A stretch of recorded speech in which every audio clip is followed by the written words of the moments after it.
উপর কালো কালো পিঁপড়া হাঁটলে যেমন পিঁপড়া দেখা যায় না, মুসলমান শিরগুলোর জান দেখতে পারে না। করোনার জান চোখে দেখা যায় না, করোনার জীবাণু চোখে দেখা যায় না।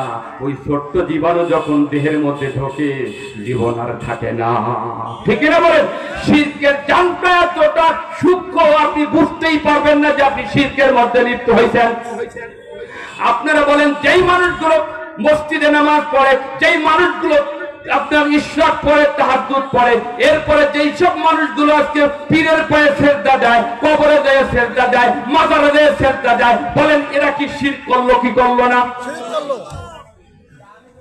ও আমার ভাই, বড় কষ্ট লাগে। এই ওয়াজটাই এখন বাংলাদেশে বেশি বেশি হওয়ার দরকার। আসল জায়গায় শয়তান তোমাকে মেরে দিছে। তোমার নামাজও পড়াইতেছে, শিরকও করাইতেছে। বোঝা গেল ওই নামাজে কাম হবে না। স্বাস্থ্যবাচ্চ যতই ভালো, ক্যান্সারের জান ঢুকাই দিছি, স্বাস্থ্য যতই ভালো থাকুক, ক্যান্সারের জান যখন গেছে ও আর বাঁচবে না। শয়তান ভালো করে বুঝছি, শিরক হলো একটা যত বড় জান, ও যত ইবাদত বন্দী করুক, তার সব আমল খেয়ে ফেলবে। অন্য কোন গুনার কারণে, এক গুনার কারণে আর এক আমল নষ্ট হয় না, কিন্তু শিরক হলো এমন একটা অপরাধ, ওই আমল করলে তার অন্য নেক আমল কেটে যায়, সব ধ্বংস হয়ে যায়, পুড়ে যায়। ঠিকই না? এখন বলেন, যারা নামাজ পড়ে মাজারে সেজদা দেয়, পীরে সেজদা দেয়, ছেলে দেওয়ার মালিক আল্লাহ। শাহজালালের মেয়ে মাজারে দিয়ে কি করে? তারা ছেলে মেয়ে চায়। খান জাহানের মাজারে দিয়ে ছেলে মেয়ে চায়। এরা কি শিরক করলো কি করলো না? তাহলে বোঝা গেল, যারা শিরক করবে তাদের কোনো আমল আল্লাহর কাছে কবুল হবে না। ঠিকই না? এখন অনেকে বলছেন, হুজুর আমি তো এটা করি না, আমি বেঁচে গেছি। আলহামদুলিল্লাহ। এখন আসেন, আরো শরীক আপনাদের আমি দেখাইতে পারি অনেক, তাই তো আপনাকে আবার গায়ে বাইতে যাবে, এটা হলো সমস্যা। আমার আল্লাহ বলতেছেন, আন্নাল কুওয়াতা লিল্লাহি জামিয়া, সমস্ত ক্ষমতার মালিক আমি আল্লাহ, সাবরেনটি আমার। কুলিল্লাহুম্মা মালিকাল মুলক তাবারাকাল্লাযী বিয়াদিহিল মুলক, সমস্ত রাজত্বের মালিক হলেন আল্লাহ। সমস্ত ক্ষমতার মালিক কে? আর আপনার সংবিধানের মধ্যে কি লেখা? 95 জন মুসলমানের দেশে আপনার সংবিধানে কি লেখা? বিশ্ব ইস্তেমার দেশে, আলেম ওলামার দেশে সংবিধানে কি লেখা রে বাবা? তোমরা তো আত্মতৃপ্তি লাভ করতে তো নিজের রুমাল মুড়িতে ঘুরে বেড়ার ভাবো যে আমি দেশ জয় করে ফেলাইছি। ড্রাইভার যদি আপনার গাড়ি খুলনা নিয়ে যায়, তুমি ঢাকার দিক মুখ করে থাকলে গাড়ি ঢাকায় যায় না। ড্রাইভার যদি ঢাকা নেয়, তাহলে এই গাড়ি ঢাকায় যায়। দেশটা একটা গাড়ির মতো, ওই ড্রাইভার গুলো যেদিকে নিবে, যদি এই দেশের মানুষকে জান্নাতের দিকে নেয়, তাহলেই এই জাতি জান্নাতে যাইতে পারবে। আল্লাযীনা ইম্মাক্কান্নাহুম ফিল্লাহ, এর আগের হুজুরে আয়াতে পড়ে গেছে, আল্লাযীনা ইম্মাক্কান্নাহুম ফিল্লাহ। আল্লাহ বলেন, আমি যদি মুসলমানদের হাতে রাষ্ট্র ক্ষমতা দান করি। এই আয়াতটা পড়ে পড়ে আজকে বক্তাদের জনগণকে বোঝানো দরকার ছিল। নামাজের ওয়াজ তো কম হচ্ছে না, রোজার ওয়াজ কম হচ্ছে না, ঠিক কিনা ধরে বলেন? তাবলীগওয়ালারা কষ্ট করে ঘরে ঘরে দাওয়াত দিতেছে, প্রত্যেকদিন মসজিদে নামাজের ওয়াজ চলতেছে, মুসল্লি বাড়ে না। কারণ এই নামাজ কায়েম আপনি করতে পারবেন না, ভুল পথে যাইয়েন না, এটা সম্ভব নয়। নামাজ কায়েম করতে পারে রাষ্ট্র ক্ষমতা। আল্লাহ নিজে বলছে, আল্লাযীনা ইম্মাক্কান্নাহুম ফিল আরদ, যদি আমি দেশের রাষ্ট্র ক্ষমতা মুসলমানদের হাতে দেই, প্রথম নম্বর কাজ হলো তারা এই জমিনের মধ্যে নামাজকে কায়েম করবে। ঠিক কি না? কি কায়েম করবে? নামাজ কায়েম করবে। এরপরে যাকাত ভিত্তিক অর্থ ব্যবস্থা চালু করবে। ও আমারু বিল মারুফ, ভালো কাজের পথ খুলে দেবে। ও নাহাউ আনিল মুনকার, অন্যায় কাজের রাস্তা বন্ধ করে দেবে। ঠিক না? যদি আজকে বাংলাদেশ সরকার যদি অর্ডার করে দেয় যে আগামীকাল যদি দুর্গাপুর কোন সুদখোর পাওয়া যায়, 10 লাখ টাকা জরিমানা হবে, 10 বছরের জেল হবে। কোন মাইক ফাটাই না, সুদের ওয়াজ লাগবে না, কেন্দে কেন্দে বাইরে সুদ খাইবেন না, কোন কান্দাকাটি লাগবে না। একদিনের অর্ডারে সারা বাংলাদেশের সুদ বন্ধ হবে। নারায়ে তাকবীর, নারায়ে রিসালাত, আজকের মাহফিল। প্রিয় ভাইরা, আপনাদেরকে বলতে চাই, এই যে মদের বিরুদ্ধে ওয়াজ করেন, মাদক নিয়ন্ত্রণ অধিদপ্তর বানানো হয়েছে। কিসের মাদক নিয়ন্ত্রণ? নিয়ন্ত্রণ মানে কি বলেন? যেমন গাড়ি নিয়ন্ত্রণে চালাও, এর মানে কি চালাইও একটু কাটা কাটা হয়ে চালায়, এর নাম হলো নিয়ন্ত্রণ। মাদক করছে আল্লাহ নিষিদ্ধ, আর এদেশের সরকার করে নিয়ন্ত্রণ। মানে পরিমণিরা যখন গুলশানে খাবে দোষ নাই, কিন্তু পোলাপান খেলি দোষ, এরকম ঠিক কিনা? মানে এক এক জায়গায় এক এক রকম ভাই ফকি। ওখানে খাইলেও যেটা হারাম হবে, এখানে খাইলেও হারাম হবে। গোটা জাতির জন্য আইন একটাই হবে, কিন্তু বড় লোকটা করে এক আইন, আর গরিব করলে এক আইন, যেরকম ঠিক কিনা? আপনাকে এটা চান এই মাদক দ্রব্য বন্ধ একদিনে করা যায়? মাদকের জেলার যারা আছে, বড় প্রতিপুতির নাম শুনে নাই, ইয়াবা সাপ্লাই দিত, এখানে ইয়াবা আসবে কোন জায়গাতে, খালি বর্ডারটা যদি কন্ট্রোল করা যায়, আর এই রাঘব বলদেরকে যদি অ্যারেস্ট করা হতো, একদিনের মধ্যে বাংলাদেশের মাদক দ্রব্য বন্ধ হয়ে যেত। আজকে স্টার জলসা সিনেমা দেখে আজকে আমাদের বাংলাদেশের ছেলে মেয়েগুলো নষ্ট হচ্ছে, বউগুলো অকাম্য হইয়া আজকে তারা ডায়াবেটিস হয়ে গেছে, দরকার ঠিক কিনা? এইগুলো ওয়াজকে বন্ধ করা যায় না রে বাবা। আরিফ বিল্লাহ কেন, আরিফ বিন হাবিব কেন উঠছে বড় বিবি আইনে দিয়ে ওয়াজ করাইলে এই দেশের সুদও বন্ধ হবে না, স্টার জলসা বন্ধ হবে না। জায়গা মতো যদি দেওয়া যেত, একদিনের মধ্যে এক চাপ দিয়া সমস্ত স্টার জলসা সিনেমা দল বন্ধ করে দেওয়া হইতো, দরকার ঠিক কিনা? এই অশ্লীল ছবিগুলো আমার কোথাতে পাইতো? এগুলো আছে, আপনারা তো মুরব্বীরা বোঝেন, এই সাইট গুলো বন্ধ করে দিলে এখানে গুতাইলেও পাওয়া যায় না, ওইখান তো জায়গা মতো বন্ধ করতে হয়, ওখান থেকে বন্ধ করলে এখানে সার্চ দিলে আসে না, দরকার ঠিক কিনা? উচিত ছিল জায়গার থেকে বন্ধ করে দেওয়া, সমস্ত ছেলে মেয়েদের বিদ্যালয় আলাদা করে দেওয়া, স্কুল কলেজের ছেলে মেয়েদের ফ্রি মিক্সিং বন্ধ করে দেওয়া, পার্কে যে ছেলে মেয়েরা একজনের একজনের পর বসে বসে বাদাম খাওয়া খাই, এগুলো কঠোর হস্তে দমন করা, হোটেল মোটেলে কোনো অসুবিধা চলবে না, এগুলো করা হতো, আপনার ছেলে মেয়েগুলো নিরাপদ হতো, এ গোটা জাতির মানুষ জান্নাতি মানুষ হতো। আমি একটা মাঝে মাঝে একটা গল্প বলি, শুনবেন আপনারা? এক জামাই গেছে শ্বশুর বাড়ি বেড়াইতে, জামাই পেয়ে তো শাশুড়ি আবার খুব খুশি হয়, জামাই বাড়ি আসছে, বিচার বলতে পারে সেটা সেই দেখতে পারে না, ওটা আলাদা শব্দে। তো জামাই যখন আসছে, জামাইরে পিঠে আটা এগুলো খাইতে খায়, রান্না বান্না করছিল, হাতে সময় নাই, শাশুড়ি আবার মুরগির বাচ্চা করছে, ওগুলো তো ধরে না দিলে আবার খাপড়া দিতে পারে। তো একটা ধরে দিয়ে আসে, জামাইরে বলছে বাবা তুমি আজকে মুরগির বাচ্চা কটা খাপড়ায় ধরে দাও। তা ও তো ডাকাত জীবনে দাঁড়ায় মুরগির বাচ্চার নিয়ম, ধরার নিয়ম, ওই একটা রাইখে ধরে একটা ধরতে এসে, ওই যেটা রাইখে ধরে কুতকুতে বেরিয়েছিল, আবার একটা ধরে যখন খাপড়ায় রেখে আর একটা ধরতে গেছে, ওই যেটা রাখছে ওটা বেরিয়েছে, ও এক দুটা খেলে এটা থয় একটা বাইরে, এটা ধরতে পারে। দূরিত্বে শাশুড়ি খেয়াল করছে, জামাই তো সিস্টেম বুঝতেছে না, এইরকম সিস্টেম তো ফজর বন্ধুর মুরগির বাচ্চাদের সাথে হবে, তা কি করা যায়? বলছে বাবা তুমি যেই নিয়মে বাচ্চা ধরতেছো, এতে তো তুমি সারা রাইতেও সাথে পাবা না, শোনো তুমি ওই সার পাশে না দৌড়াইয়া তুমি খপ করে কি ধরে বসো বলো, ওই মুরগির বাচ্চাটা ধরে বসো, মুরগির বাচ্চাটা ধরে খাপড়া ধরতে পারো, ওই সার পাশে দৌড়ুন লাগবে না, সবই 1 সেকেন্ডের কুতকুতে সব পান্না তলে চলে যাবে। এটা ধরে কম আমাদের অবস্থা হয়েছে জামাই গমতো, আমরা জামাই গমতো একবার নামাজের ছাউ ধরে রাখতে রাখতে রোজার ছাউ বেরিয়ে যায়, রোজার ছাই ওয়াজ করতে করতে সুদির ছাউ বেরিয়ে যায়, ধরে ঠিক কিনা? এই তরিকায় 53 বছর ওয়াজ করবা লাগছে, আর আমি বললাম 53 কোটি বছর যদি ওয়াজ হয়, এদেশের সুদ কেউ ওয়াজ করে বন্ধ করতে পারবে না। জায়গা মতো সংসদের মুরগিটা যদি আমরা ধরতে পারি, এক জায়গায় বসে আমরা সব কিছু নিয়ন্ত্রণ করতে পারবো। আজকে মসজিদের ইমাম সাহেব একটু হক কথা বলতে পারে না, ইমাম সাহেবের কোনো নিরাপত্তা নেই, তার বেতন নাই, তার খাবার নিয়ে প্রত্যেকদিন লাগে মারামারি, এই ইমামরা তোমাদের কিসের নামাজ কায়েম করবে? ঠিক কিনা বলেন? সবার বেতন হয় কোটি কোটি টাকা, যে সমস্ত মেয়েরা ল্যাংটা হাফ প্যান্ট পরে ফুটবল খেলা গেছে, তাকে কোটি কোটি টাকা উহুডকন দিচ্ছে, যেরকম নাউজুবিল্লাহ। আর যেই সমস্ত মসজিদের ইমামরা সারাটা জীবন আল্লাহর রাস্তায় কুরবান করে দিয়েছে, তাদের জন্য 2000 টাকাও সরকারের জোটে না। এই দেশকে আল্লাহ ফকির কি এমনি বানাইছে? এদেশের প্রথম বাজেট হওয়া উচিত ছিল, আপনারা জানেন না, আল্লাযীনা মাক্কান্নাহুম ফিল আরদ, জমিনের মধ্যে রাষ্ট্র ক্ষমতা মুসলমানদের দান করলে প্রথম বাজেট হবে নামাজ কায়েমের বাজেট।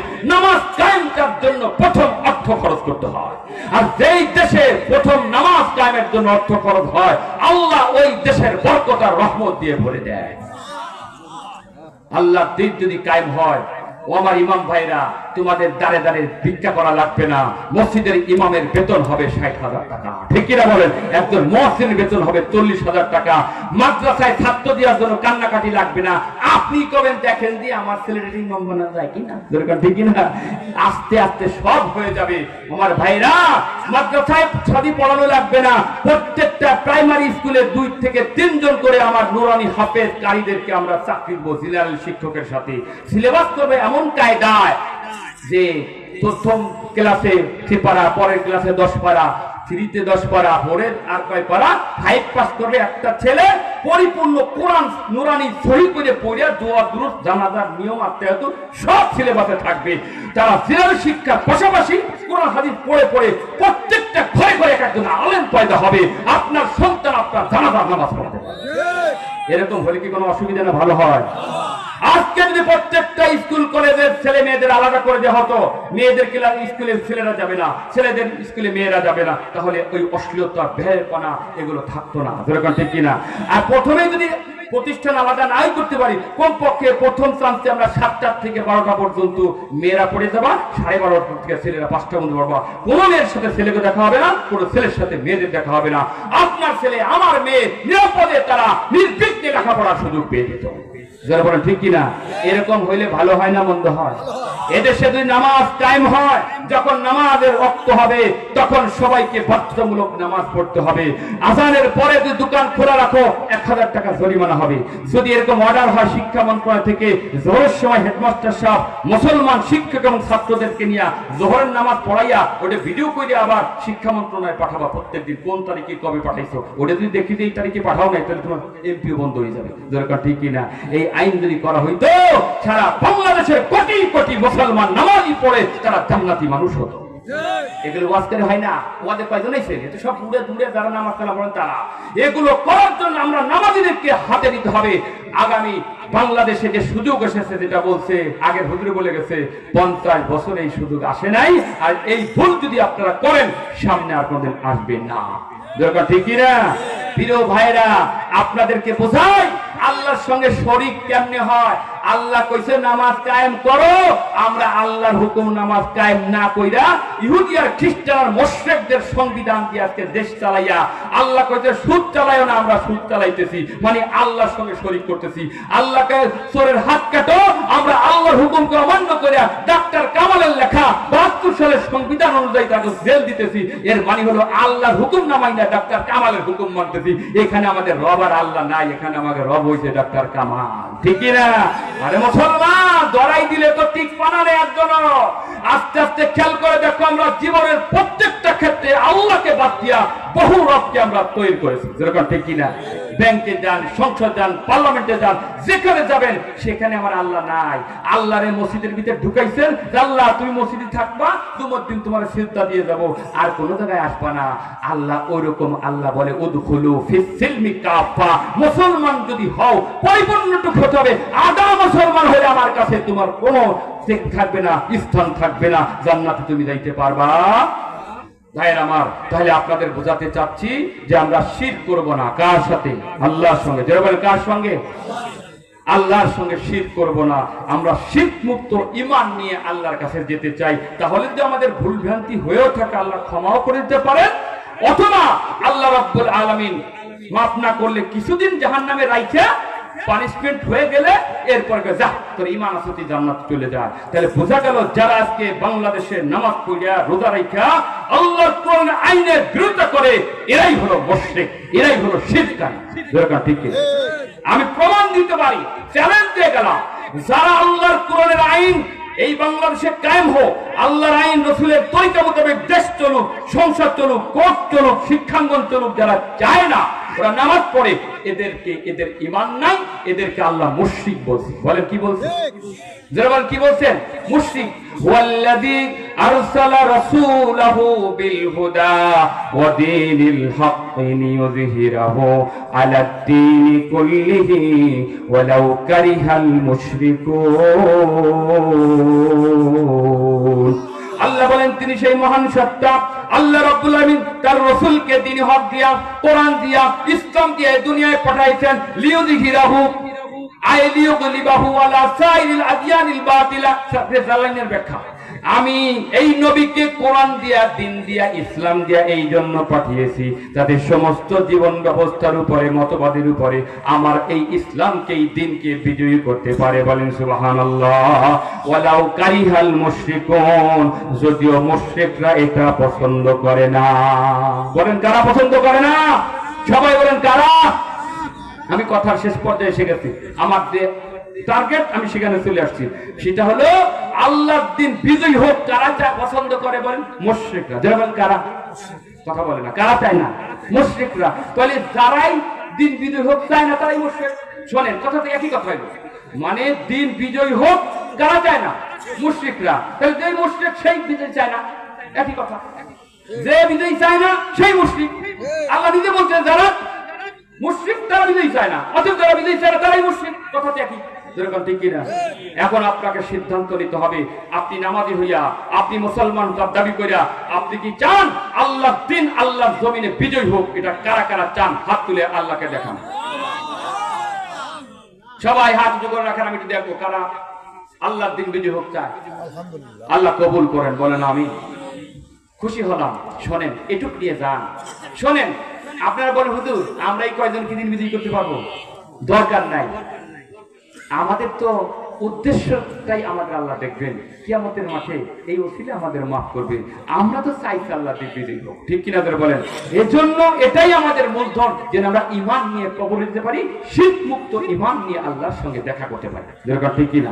এজন্য বলি, তোমরা যারা নামাজ পড়ো না, তোমরাও বলবো যে না আমরা এই পক্ষে। যেরকম ঠিক না? যারা রোজা রাখো না, না রাখছো, আমার কাছে মাফ চাবা, আল্লাহ নামাজ পড়তে হবে, মাফ করে দাও। কিন্তু এদেশে নামাজ কায়েম হোক, এটা চাবা। তোমরা স্কুলে পড়ো, তোমরাও বলবা যদি আজকে হেডমাস্টার সাহেব কইতো যে আগামীকালতে সবাই টুপি নিয়ে আসবা, এই সরকার অর্ডার করছে জোহরের সময় নামাজ না বলে আমার চাকরি থাকবে না। যেরকম ঠিক কিনা? ওরাও কয় যে সারা যেরকম দিত একটু ভালো হইতো। বরং যে ছেলেরা নামাজ পড়তে চায়, ঠিক ওপর টিফিন দিয়ে দেয় সেই সময়, যখন নামাজের সময় চলে যায় তখন টিফিন দেয়। মানে কোনো কায়দা ছেলে জামাতে যাইতে না পারে। যেরকম ঠিক কিনা? মানে আগের থেকে ওই বসা আছে জায়গা মতো পর্যন্ত ওরা আগের থেকে শিডিউল করে দিচ্ছে যাতে নামাজ পড়া ইচ্ছে থাকলেও দিতে না পারে। প্রাইমারি মাস্টাররা অনেকেরা নামাজ পড়ে, ওরা কয় হুজুর এমন টাইমে টিফিন দিছে 1:30টায় জামাতে দিতে পারি না, কারণ ওই টাইমে আমাকে ক্লাস দিয়ে দিচ্ছে। দেখছেন অবস্থা কোন কৌশলে? এজন্য উচিত হলো এমন কৌশল অবলম্বন করা না বেনামাজের নামাজ পড়তে বাধ্য হয়। যেরকম ঠিক কিনা? প্রত্যেকটা রাস্তার মোড়ে মোড়ে বড় বড় মসজিদ থাকবে, অর্ডার থাকবে, যখন জামাতের টাইম হবে 4টায় জামাত, সারা বাংলাদেশে একই টাইমে জামাত থাকবে। 4টা হওয়ার সাথে সাথে 5 মিনিট আগে বাসটা ওই নিকটস্থ মসজিদের সামনে ভিড়াইয়া 10 মিনিট বিরতি দিবে, নামাজ পড়ে নাও। ঠিক কিনা? যদি এই আইন থাকতো তাহলে আমরা নামাজিরা বাসে উঠে জামাতে নামাজটা পাই না, কষ্ট পাই, হারে আজকে জামাতটা হারাই ফেললাম। যদি আল্লাহর দিন এই জমিনে কায়েম হয়, নামাজ পড়া ঠিক থাকবে, রোজা ঠিক থাকবে, পর্দা ঠিক থাকবে, ওয়াজ লাগবে না, আল্লাহর ওলি হইয়া গোটা জাতি জান্নাতি মানুষ হবে। যেরকম ঠিক কিনা? আমরা চাই এই বছর আমাদের মহাসুযোগ। এখন সংবিধান পুনর্লেখনের কথা আসছে এবং এই সংবিধান পুনর্গঠন কমিটি করা হয়েছে। আমাদের সবার দাবি থাকবে, আপনারা দল মত সবাই যারা মুসলমান, আপনারা রাগ করেন না। খালি তো একটাই পাইছেন, রাজনীতি করা, রাজনীতি করা। আর বেটা রাজনীতি তো ইসলাম, ইসলামের 90% তো রাজনীতি। যেরকম ঠিক না? আল্লাহ রাসূল তো নবী ছিলেন না, আমার নবী তো দেশ চালাইছেন, আবু বকর, ওমর, ওসমান তারা দেশ চালাইছেন, দাউদ আলাইহিস সালাম তো দেশের প্রেসিডেন্ট, সুলাইমান তো দেশের প্রেসিডেন্ট, ঈসা নবী তো দেশের প্রেসিডেন্ট। তারা তো মিলাদ পরিবারই তো না। এই কামটাই তো নবী রাসূলদের কাজ, এই কামটাই তো আলেম আমার কাজ। ঠিক কিনা ধরে বলেন? আজকে ব্রিটিশরা এসে তোমাদের এই জিনিস ভুলাই দিছে। যাদের মুখে দাড়ি নাই, নামাজ নাই, তারা কিসের ইমাম হবে? দেশের ইমাম তো তারাই হবে যারা হবে মসজিদের ইমাম। আপনাদেরকে বলি, এখানে আপনারা যারা আছেন, আমাদের সবার একটা দাবি থাকবে, তাআলাউ ইলা কালিমাতিন সাওয়াইন বাইনানা ওয়া বাইনাকুম আল্লা না'বুদা ইল্লাল্লাহ। এমন একটা বিষয় আমরা একমত হব, যে দলই করেন একটা ব্যাপারে একমত, আমরা এক আল্লাহর গোলামি ছাড়া কারো গোলামি করব না। এক আল্লাহর গোলামি ছাড়া কারো গোলামি। তাহলে আমাদের সংবিধানটা হবে কোরআনের সংবিধান, ইসলামের সংবিধান। আমি কারো দলের পক্ষে বিপক্ষে বলতেছি না। আমার কথা হলো, যখন জনগণ যে দলকে সাপোর্ট দিবে, ভোট দিবে, সেই দল ক্ষমতায় যাবে, বুঝলেন কথা? কিন্তু ক্ষমতায় যাইয়া ওই সংবিধান থাকবে, কোরআনী সংবিধান, ওই কোরআনের আইন দিয়ে তাকে দেশ চালাইতে হবে। আমার কথা বুঝলেন আপনারা? কথা কি বুঝছেন আমার? আমি কি আপনার কোন পক্ষকে নামাইতেছি না উঠাইতেছি না। আমার কথা হলো, আইন থাকবে সবার জন্য সমান। যে দলই দেখুন আসবে, আওয়ামী লীগ আসলেও কোরআনের আইন দিয়ে দেশ চালাবে, বিএনপি আসলেও চালাবে, জামাত আসলেও চালাবে, চরমনি আসলেও চালাবে, যে দলকে জনগণ পছন্দ করে সেই দল ক্ষমতায় যাবে, কিন্তু কোরআনের আইনের বাহিরে দেশ চলবে না। কয়জনে যে কার বাকি চুপ করে থাকে, চিন্তা করে হুজুর মনে কোন পক্ষ। আমি কোন দলের নাম কি নিছি বলেন? আমি কি কোন দলের পক্ষে আপনাদের আসতে বলেছি? আমি বলেছি আল্লাহ এবং রাসূলের পক্ষে আসেন, আপনারা কোরআনের পক্ষে আসেন। কোরআন কোন দলের না, কোন ব্যক্তির না, কোন মৌলবী মৌলবান না, কোরআন তো আপনারও। ঠিক কিনা? তোমরা কেন বুঝলা ইসলামটা মৌলবী গো? ইসলামটা তোমার না, নবী তোমার না, এই নবীর পরিচয় তোমার জান্নাতে যাওয়া লাগবে না? সবার আদর্শবাদ দাও, কোন আদর্শের সৈনিক না, আজকে থেকে একজনের আদর্শের সৈনিক, তিনি হলো লাকাদ কানা লাকুম ফি রাসূলিল্লাহি উসওয়াতুন হাসানাহ, উত্তম আদর্শ নবীর মধ্যে আজকে থেকে আমরা সবাই মুহাম্মদুর রাসূলুল্লাহ আদর্শের সৈনিক। বলে ঠিক কিনা? এই এক ব্যাপারে আমরা একমত হয়ে যাবো, ঠিক কিনা? এদেশে নামাজ কায়েম হোক, এটা আমরা সবাই চাই কিনা? এদেশে পর্দা কায়েম হোক, এটা আমরা চাই কিনা? এদেশ থেকে সুদ নিষিদ্ধ হোক, এটা আমরা চাই কিনা? এদেশে পস্কটা থাকবে না, আপনারা চাই কিনা? নামাজের সময় হলে প্রত্যেক যাত্রীকে নামাজ পড়ার সুযোগ দিতে হবে। মা বোনদের জন্য ব্যাংকে 2টা সেকশন থাকবে, অফিস আদালতে মেয়ে সেকশন, পুরুষ সেকশন। একজনের জায়গায় একজনের ডিস্টার্ব করবে না। আমরা বাসের মাঝখানে পার্টিশন দিয়ে দিব, মেয়েরা তারা সুন্দরভাবে তারা এক জায়গায় বসবে, পুরুষদের কাতার দিব আর এক জায়গায়, যাতে করে আমার মা বোনদের ডিস্টার্ব করার সংস্কার না হয়। ঠিক কিনা বলেন? সবাই শান্তি বাবা। ও আমার হিন্দু ভাইরা, সর্বশেষ তোমাদের বলে যাই, তোমরা চিন্তা করো না ইসলাম আসলে তোমাদের কষ্ট হবে না। মনে রেখো আল্লাহর দ্বীন ইসলাম সবাইকে শান্তি দিবে। আল্লাহর সূর্য যেমন সবাইকে সমানভাবে আলো দেয়, তাপ দেয়, আল্লাহর বৃষ্টি যেমন হিন্দু খ্রিস্টান মুসলমান সবাইকে বৃষ্টি দেয়, আল্লাহর অক্সিজেন যেমন হিন্দু মুসলমান খ্রিস্টান সবার নাকে আসে, আল্লাহর বিধান যদি বাংলার জমিনে কায়েম হয়, হিন্দু মুসলমান খ্রিস্টান সবাই সমানভাবে শান্তি পাবে। কারণ চোরের হাত কাটার আইন হইলে মুসলমানের ঘরে চুরি করলেও হাত কাটা হবে, হিন্দুর ঘরে চুরি করলেও হাত কাটা হবে। একটা মুসলমানের মেয়ের সঙ্গে ইভিটিজিং করলে কোরআন দিয়ে শাস্তি দেওয়া হবে, একটা হিন্দুর মেয়ের সঙ্গে ইভিটিজিং করলে তাকেও শাস্তি দেওয়া হবে। তাহলে বোঝা গেল মুসলমানের ঘরও নিরাপদ হবে, হিন্দুর ঘরও নিরাপদ হবে, সবাই আমরা শান্তি থাকবো। হিন্দু ভাইরা, ইসলাম যদি কায়েম হয়, তোমাদের দুর্গা পূজার সময় পাহারা লাগবে না, আমাদের মসজিদ যেমন পাহারা দেওয়া লাগে না, তোমাদের পূজা মণ্ডপ পাহারা দেওয়া লাগবে না। ইনশাআল্লাহ বলেন ইনশাআল্লাহ। ভাইরা আমার, তাহলে আমাদের ঐক্যবদ্ধ হতে হবে। আমার অন্যান্য ভাইদেরকে বলবো, আপনারা এই মুহূর্তে জামা নিয়ে, পাপড়ি নিয়ে, টুপি নিয়ে, মিলাদ নিয়ে, কিয়াম নিয়ে আল্লাহর রাস্তায় পায়ে ফিরে যাই। এই মাসলাটা 1 বছরের জন্য আপনারা স্থগিত রাখেন। কাম যখন আবার না থাকবে তখন আবার এই নিয়ে লাগাবো। এখন একটা মহা কাজ আমাদের সামনে, একটা ক্রান্তি লগ্ন চলতেছে। আমরা এই সুযোগটা যে হাতছাড়া করি আর জীবনে কোনোদিন পাবেন না। ঠিক কিনা বলেন? ইতিমধ্যে আমাদের সমস্ত ইসলামী দলগুলো এখন এক মঞ্চে আসতেছে। আমি বড় আশাবাদী, জনগণ কিন্তু মূলত ইসলামের পক্ষে, কিন্তু তারা দেখে হুজুরের তো মিলেও না, আবার একসাথে আসে না, আমরা কোন পথে যাই, যেরকম ঠিক কিনা? তাকে মন কিন্তু আছে। এবার যদি খালি মুসলমানরা, ইসলামী দলরা খালি একটা বাক্স আপনাকে দিতে পারে, আমার মনে হয় এই বাংলার জমিন হবে ইসলামের বাংলাদেশ, এই বছর হবে কোরআনের বাংলাদেশ। অতএব যে সমস্ত ইসলামী দল আলেম এই কাজে ব্যাঘাত সৃষ্টি করবা, আল্লাহর কসম কিয়ামতের ময়দানে তাকে আসামির কাতারে দাঁড়াতে হবে। ভাইরা আমার, আসেন আমার কথার শেষ পর্যায়ে বলি, আমার পাগড়ি আমি মাথায় দিব, তার সবুজ পাগড়ি সে মাথায় দিবে, তার পাঁচকলি সে পড়বে, আপনার গোল জামা আপনি পড়েন, আপনার ভাড়া জামা পড়েন, এগুলো যার যার ব্যক্তিগত আমল করেন। ওয়াতাসিমু বিহাবলিল্লাহি জামিয়া ওয়া লা তাফাররাকু, আল্লাহর রজ্জুকে ধরার ব্যাপারে, আল্লাহর দ্বীন কায়েমের ব্যাপারে আমরা সবাই একমত। ঠিক কিনা? হইছে জামাত, হইছে শর্ষিনা, হইছে চরমোনাই, হইছে তাবলীগ, হইছে আলিয়া, হইছে কওমি, যেই হোক না কেন, মুসলমান দাবিদার যারা, আপনারা যারা নামাজি ইসলামওয়ালা আলেমদের ভালোবাসেন, আমরা সবাই আজকের থেকে আল্লাহর দল হয়ে যাব। ঠিক কিনা? আল্লাহর দ্বীন কায়েম করব, এই ব্যাপারে আমাদের কোনো মতলক্য করা যাবে না। রাজি আছে সবাই মুসলমান? এই দাওয়াত আপনারা দিয়ে যান। ভাই ভাই সবার কাছে আপনার আত্মীয় স্বজনকে বলেন, 53 বছর অনেক শাসন তন্ত্র মন্ত্র দেখছি, এইবার 5টা বছরের জন্য আমরা ইসলাম দেখবো, কোরআন দেখবো, ভালো লাগলে রাখবো, যদি ভালো না লাগে 5 বছর পরে খেদাই দিই, যেরকম ঠিক কিনা? কিন্তু আমাকে 5টা বছর টাইম দেন, আল্লাহর কোরআন দিয়ে দেশ শাসন হলে কেমন শান্তি আছে একটাবার দেখার সুযোগ দেন। ঠিক কিনা বলেন? এটাকে ইনসাফের কথা কিনা বলেন, ন্যায় বিচার কিনা? আসেন, ওই যে আগে বললো যে একজন পাল্টাই আর একজন আসে, ওই যে আগে হুজুর বললো না, আমরা এগুলো চাই না, ওইগুলো চাই না। আমরা চাই যখন আমাদের এদেশের ছাত্র জনতা যুবকেরা এরা নতুন বাংলাদেশ করতে চাচ্ছে, আসো ইসলামের রঙে, মদিনার রঙে আমরা বাংলাদেশকে গড়ব। যেরকম ঠিক কিনা রসুলের আদর্শে এই বাংলাদেশ থেকে করব।